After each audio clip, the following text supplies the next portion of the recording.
আর শুরুতেই নজর রাখবো স্বচ্ছ পরীক্ষা ব্যবস্থায় কড়া কেন্দ্র, পরীক্ষায় বেনিয়ম রুখতে কড়া আইন আনছে কেন্দ্র। আজই সংসদে পেশ হবে সংশোধনী বিল, কড়া শাস্তির পাশাপাশি মোটা অঙ্কের জরিমানার সংস্থান। নিটের প্রশ্ন ফাঁসে উত্তাল হয়েছিল দেশ এবং এবার স্বচ্ছ পরীক্ষা ব্যবস্থায় কড়া কেন্দ্র। এই মুহূর্তে আমাদের সঙ্গে দিল্লি থেকে রয়েছেন প্রতিনিধি মৈত্রেয়ী। এই প্রশ্ন ফাঁসের ঘটনাকে ঘোর পাপ বলে আখ্যা দিয়েছিলেন প্রধানমন্ত্রী নরেন্দ্র মোদী এবং সেই পাপের উপযুক্ত শাস্তির লক্ষ্যে এবার সংশোধনী বিল, যেটা আজকেই পেশ হচ্ছে, কি রয়েছে এই বিলে? দেখো, public examination prevention of unfair means সংশোধনী বিল 2026, এতে যেরকম একদিকে শাস্তির বিধান অনেক বেশি কড়াকড়ি করা হয়েছে, শাস্তির পরিমাণ অনেক বেশি কড়াকড়ি করা হয়েছে, সেখানে সর্বোচ্চ 7 বছর পর্যন্ত শাস্তি হতে পারে কোনো ব্যক্তি বা কোনো দলের এই প্রশ্নপত্র জালিয়াতির ঘটনায়। সেরকমই জরিমানাও কিন্তু 10 কোটি পর্যন্ত নিয়ে যাওয়া হয়েছে। তবে এখানেই কিন্তু শুধু সীমাবদ্ধ নয়, এই বিল একেবারে স্পেশাল টাস্ক ফোর্স বা বিশেষ টাস্ক ফোর্স গঠন করে তদন্তের প্রভিশন রেখেছে এবং সেখানেও একদম টাইম বাউন্ড যাতে তদন্ত হয় সেই প্রভিশন রেখেছে, যাতে তদন্ত 2 মাসের মধ্যে শেষ করতে হবে সেই বিষয়টা কিন্তু উল্লেখ করা রয়েছে এই বিলে। এবং তার পাশাপাশি যখন তদন্ত শেষ হয়ে যাবে তখন ফাস্ট ট্র্যাক কোর্টের মাধ্যমে এই ধরনের যে অপরাধ তার বিচার প্রক্রিয়া চলবে, তেমনটাই কিন্তু প্রভিশন রাখা হয়েছে এবং সেটাতেও কিন্তু চার্জশিট দাখিলের 3 মাসের মধ্যে বিচার প্রক্রিয়া শেষ করতে হবে এবং ডে টু ডে শুনানি করে এই বিচার প্রক্রিয়া শেষ করতে হবে, সেই বিষয়টি উল্লেখ করা রয়েছে। আজকে লোকসভায় কেন্দ্রীয় মন্ত্রী ডক্টর জিতেন্দ্র সিং এই বিলটি পেশ করতে চলেছেন। আজকে অধিবেশন শুরু হলেই লোকসভায় এই বিল পেশ হতে হবে। সঙ্গে থাকো মৈত্রেয়ী। फ्रेंड्स, विद्यार्थियों के भविष्य के लिए भारत सरकार लगातार अनेकविध कदम उठा रही है। जिन लोगों ने विद्यार्थियों के भविष्य के साथ खिलवाड़ किया वे जेलों में सड़ रहे हैं। हमने फास्ट ट्रैक कोर्ट बना चुके हैं। हम कल पार्लियामेंट के अंदर भी कठोर कानूनों के प्रावधान के साथ नया कानून बनाने की दिशा में भी आगे बढ़ रहे हैं।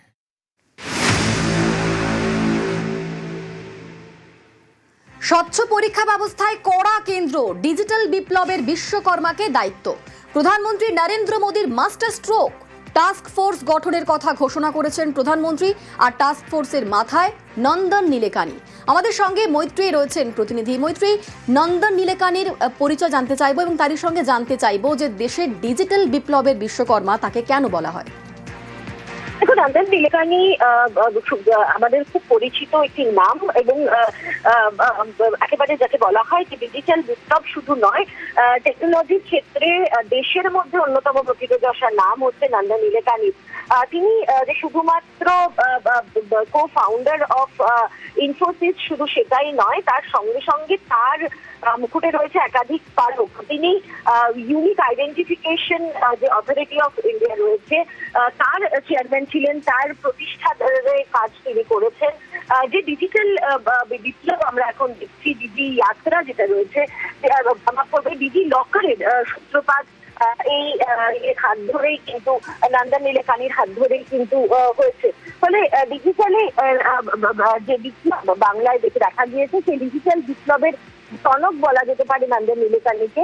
এবং শুধু সেটাই নয়, তার পাশাপাশি এই কমিটিতে কিন্তু একাধিক এক্সপার্টদেরকে রাখা রয়েছে তার মধ্যে, এবং তারা প্রত্যেকে নিজেদের ডোমেনের এক্সপার্ট হিসেবেই কিন্তু রয়েছেন। তারা যেমন মিস্টার সোমনাথ রয়েছেন, যিনি প্রাক্তন ইসরো চেয়ারম্যান ছিলেন, এবং যাদের প্রত্যেকেরই যারা প্রত্যেকের ডোমেন এক্সপার্টদেরকে যাদেরকে রাখা হয়েছে, তারা নিজের ক্ষেত্রে কিন্তু প্রকৃত যশা এবং একই সঙ্গে শুধু দেশে নয়, দেশের বাইরেও তারা এক্সপার্ট। এই এক্সপার্ট টিম তারা সমস্ত রকমের রেকমেন্ডেশন দেবে এবং এনটিএ অর্থাৎ ন্যাশনাল টেস্টিং এজেন্সির যে পরীক্ষা প্রসেস রয়েছে, সেই পরীক্ষা প্রসেস যাতে আরো বেশি কম্প্রিহেনসিভ এবং ত্রুটিমুক্ত হয়, সেই বিষয়টা নিয়ে তারা সরকারকে রেকমেন্ডেশন দেবেন। সঙ্গে থাকো মৈত্রেয়ী। हमारी परीक्षा पद्धति विश्वस्त हो, हमारी परीक्षा पद्धति ट्रांसपेरेंट हो, हमारी परीक्षा पद्धति में सबसे ज्यादा टेक्नोलॉजी का उपयोग हो, इन सारी बातों को ध्यान में रखते हुए विश्व प्रसिद्ध टेक्नोलॉजी एक्सपर्ट श्रीमान नंदन नीलेकनी जी के नेतृत्व में एक हाई पावर टास्क फोर्स बनाने का निर्णय किया है, जो एग्जामिनेशन रिफॉर्म की तरफ फोकस करेगा और जल्द से जल्द आने वाली परीक्षाओं की विश्वसनीयता को सुनिश्चित करने का काम इसके रिपोर्ट के आधार पर कर दिया जाएगा। পরীক্ষা জালিয়াতি রুখতে আজই বিল কেন্দ্রের। ককরোচ আন্দোলন হাতছাড়া হওয়ার চাপে বিরোধীরা, কেন্দ্রকে পাল্টা চেপে ধরতে মুলতুবি প্রস্তাব বিরোধীদের। অধিবেশন স্থগিত রেখে আলোচনার দাবি ইন্ডি জোটের। এই ককরোচ আন্দোলনকে হাতিয়ার করতে চেয়েছিলেন বিরোধীরা, কিন্তু তাদের সেই পরিকল্পনা সফল হয়নি, কারণ এই আন্দোলন তারা প্রত্যাহার করে নিয়েছেন। এবার অধিবেশন স্থগিত রেখে আলোচনার দাবি ইন্ডি জোটের। আমাদের সঙ্গে মৈত্রী রয়েছেন প্রতিনিধি। মৈত্রী, কেন্দ্রকে পাল্টা চেপে ধরতে মুলতুবি প্রস্তাব বিরোধীদের, তাদের কি যুক্তি, কি বলছেন তারা? দেখো, মুলতুবি প্রস্তাব বিরোধীদের তরফ থেকে আনা হয়েছে এবং তাদের বক্তব্য খুব স্পষ্ট যে তারা এই যে সিজেপির আন্দোলনে ভর করে তারা যে বিষয়টিকে এগিয়ে নিয়ে যেতে চাইছিলেন সেটা বাধা পেয়ে গিয়েছে, সেই পরিস্থিতি বদলে গিয়েছে। কিন্তু তারা সরকারকে চেপে ধরতে চান গত সোমবার অর্থাৎ 20 জুলাই যে ঘটনা ঘটেছে সেই ঘটনা, অর্থাৎ তাদের অভিযোগ যে পুলিশি হামলার ঘটনা ঘটেছে এবং তার সঙ্গে সঙ্গেই টিয়ার গ্যাস, লাঠিচার্জের মতো ঘটনা ঘটেছে, সেই সমস্ত বিষয়কে তারা তুলে ধরে সরকারকে কর্নার করতে চান এবং সেই কারণে একাধিক নোটিশ রাজ্যসভায় দেওয়া হয়েছে। তার মধ্যে কংগ্রেসের সাংসদরা সহ বিরোধী সাংসদরা তারা এই নোটিশ দিয়েছেন রাজ্যসভায়। নজর থাক। ধন্যবাদ মৈত্রী। ককরোচরা যে অবস্থান প্রত্যাহার করে নিলেন, তারপর বিরোধীদের হাতে কি রইল? পেন্সিল। অবস্থান প্রত্যাহারে মাঠে মারা গেল বিরোধী ছক। আরশোলার পাখায় ভর করে ইন্ডি জোটের লম্ফঝম্প। সিজেপির মঞ্চে রাহুল, প্রিয়াঙ্কা, অখিলেশ সহ একাধিক বিরোধী নেতা। পড়ুয়াদের সঙ্গে শিক্ষামন্ত্রীর পদত্যাগ দাবি বিরোধীদের। সিজেপির দাবি সরকার মানায় চাপে বিরোধীরা।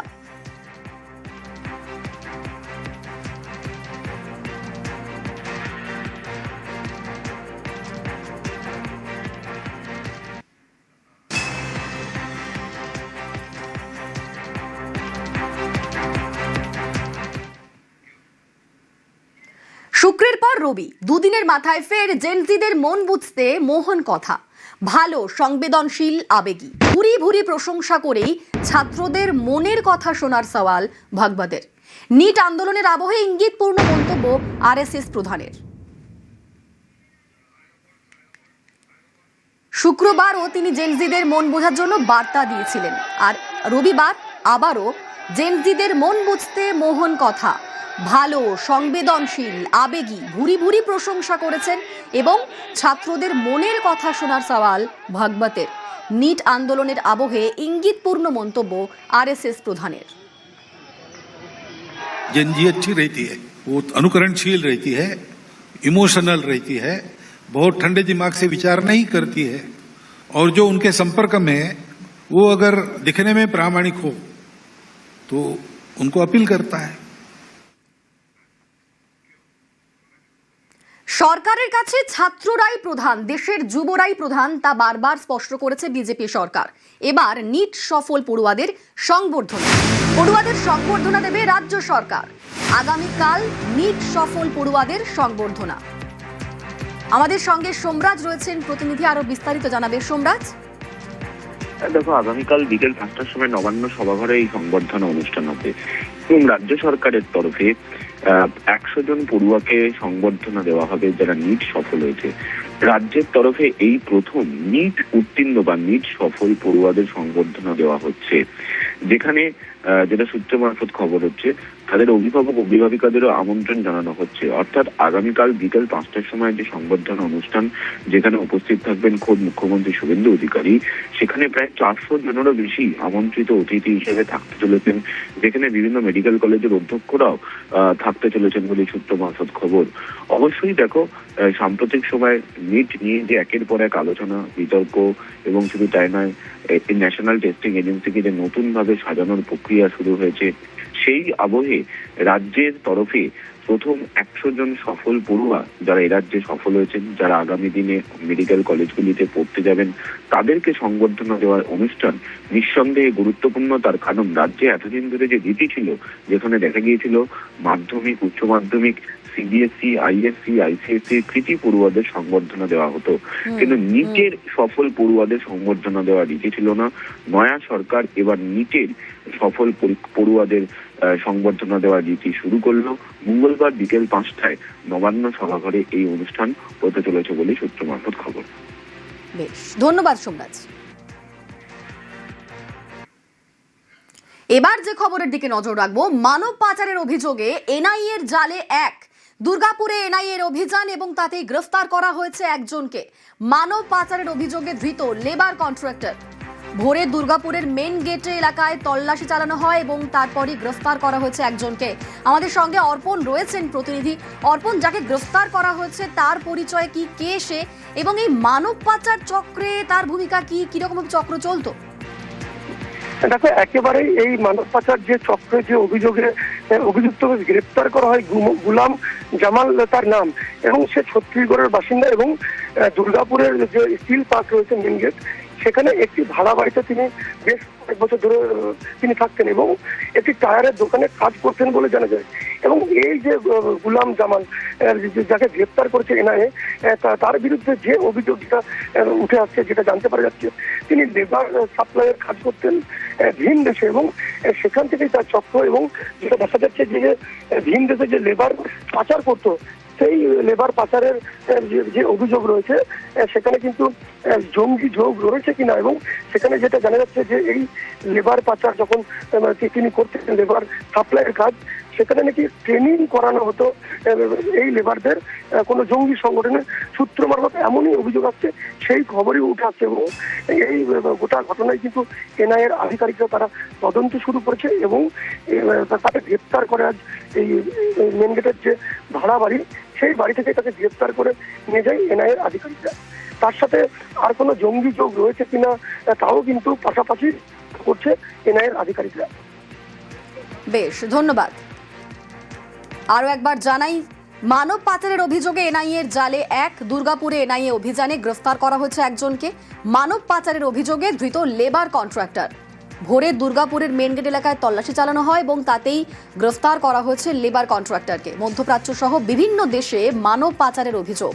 দুর্গাপুর থেকে জালে বিহারের বাসিন্দা গুলাম জামা।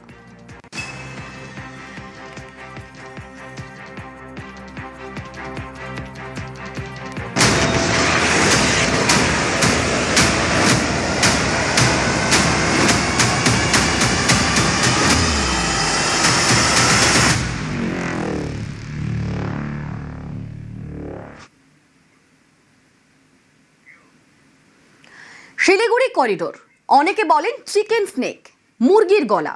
এই গলা কেটে দিলেই নাকি গোটা উত্তর পূর্ব ভারত বিচ্ছিন্ন হয়ে পড়বে। এতদিন অনেকে এসব ভাবতেন, কিন্তু এখন আর ভাবেন না, কারণ মুরগির গলা এখন আর দুর্বল নয়, অনেক শক্তিশালী। মুরগির গলা এখন হাতির সুর।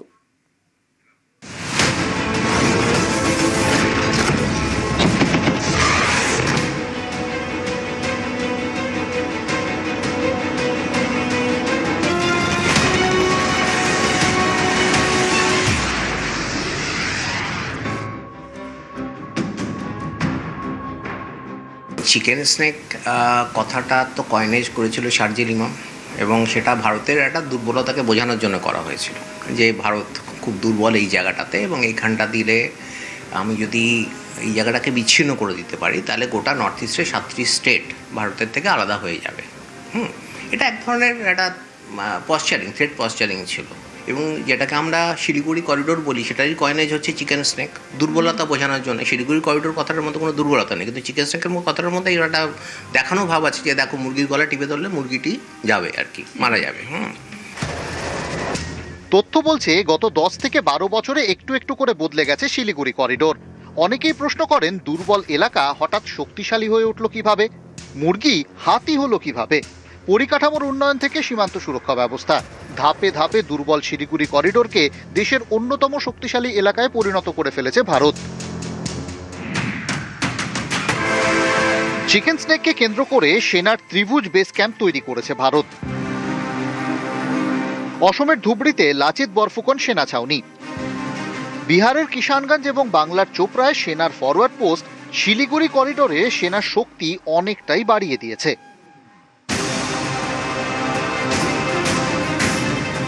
শিলিগুড়ি করিডোর স্ট্র্যাটেজিকভাবে অত্যন্ত গুরুত্বপূর্ণ।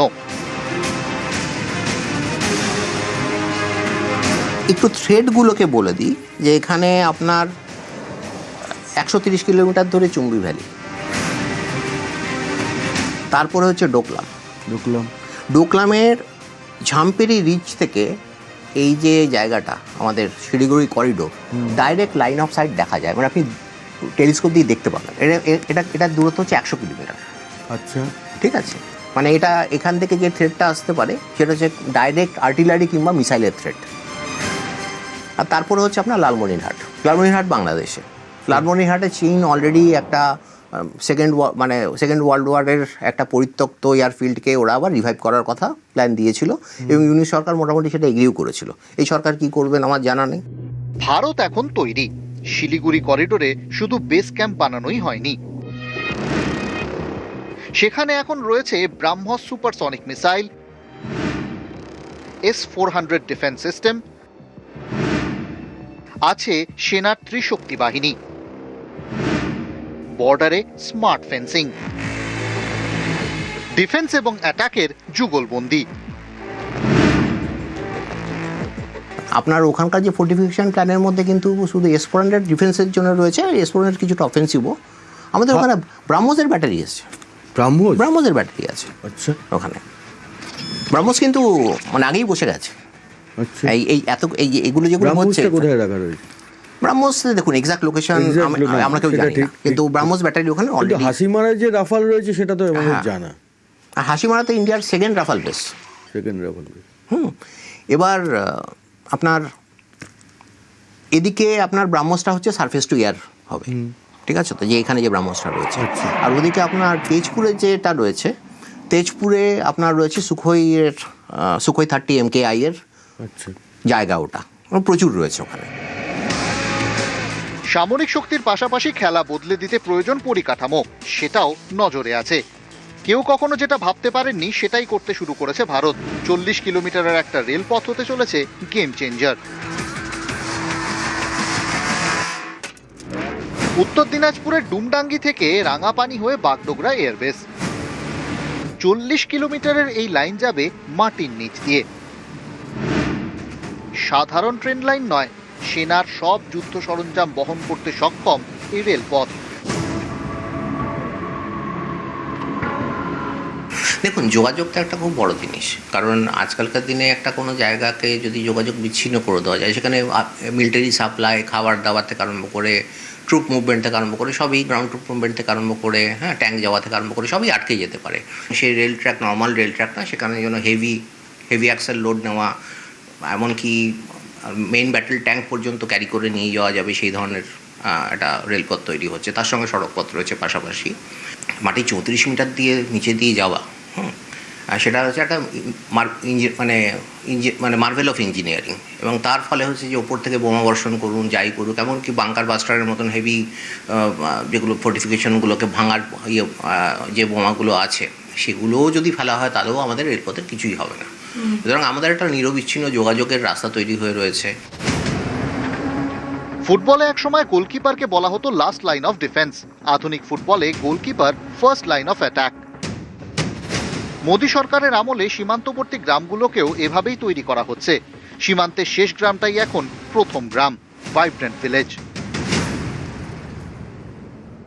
রেল যোগাযোগের পাশাপাশি গোটা উত্তর পূর্বাঞ্চল জুড়ে তৈরি হয়েছে হাইওয়ে ও এক্সপ্রেসওয়ে, এক বিরাট নেটওয়ার্ক, বিরাট কর্মযোগ্য। আমাদের কেন্দ্রীয় সরকারের যে লুক ইস্ট পলিসি রয়েছে, সেখানে তো ইকোনমিক ডেভেলপমেন্ট, আপনার রাস্তাঘাট তৈরি করা, ইনফ্রাস্ট্রাকচারাল ডেভেলপমেন্ট, এগুলোর উপর তো সাংঘাতিক জোর দেওয়া হচ্ছে। রাস্তার বিস্তার এবং রাস্তার কোয়ালিটির ইমপ্রুভমেন্ট, তারপর ছোট ছোট এয়ারপোর্ট তৈরি হচ্ছে বিভিন্ন জায়গাতে, ট্রেন চলে আসছে ওখানে, ঠিক আছে তো। এই একসময় তো নর্থ ইস্টের লোকেরা তো ভাবতে পারতো না যে তারা ট্রেন দেখবে কোনোদিন। ভাবা যেত না। আজকে মিজোরামে ট্রেন চলে এসছে। লোকজনদেরও আর্থিক উন্নতি, ইকোনমিক একটা মানে আমি রেনেসাই বলবো যে এই জিনিসটা হচ্ছে, এটা একটা রেনেসা। এবং 10 বছর পরে নর্থ ইস্টের পার ক্যাপিটা ইনকাম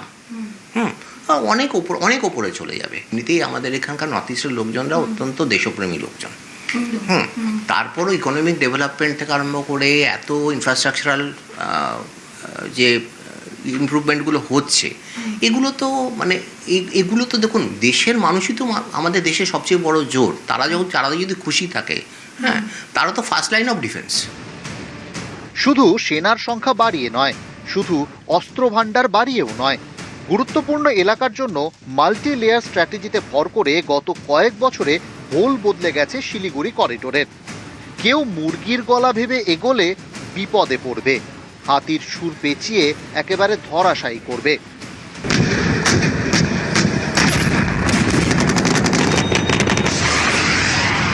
এলিফ্যান্ট ট্রাঙ্কও তো সরু একটা জিনিস, কিন্তু তার মধ্যে প্রবল শক্তি রয়েছে। ওখানে মানে তাকানোর দৃশ্যটাও কেউ করবে না। ভারতবর্ষ অলরেডি নিজেদের সক্ষমতার প্রমাণ অপারেশন সিন্দুরে দিয়ে দিয়েছে। S-400ও প্রমাণ করেছে নিজেকে কি করতে পারে, রাফাল প্রমাণ করেছে কি করতে পারে। হ্যাঁ, আরেকটা জিনিস বলছি, আকাশতীর এয়ার ডিফেন্স সিস্টেম। এতগুলো দিক থেকে যখন আমি একটা জায়গাকে ঘিরে রেখেছি এবং তার জন্যে আমরা অফেন্স এবং ডিফেন্স একসঙ্গে আমি একসঙ্গে অফেন্সিভ এবং ডিফেন্সিভ হতে পারি ওই জায়গাটার উপর বেস করে। সুতরাং এটাকে তো আমি এলিফ্যান্ট ট্রাঙ্ক বলবই। শিলিগুড়ি করিডোরে বদলের বিপ্লব, বদলে গেছে বছরের পর বছর ধরে চলে আসা ধারণা। চিকেন স্নেক অতীত, শত্রুর ভয়, হাতির সুর। নিউজ 18 বাংলা।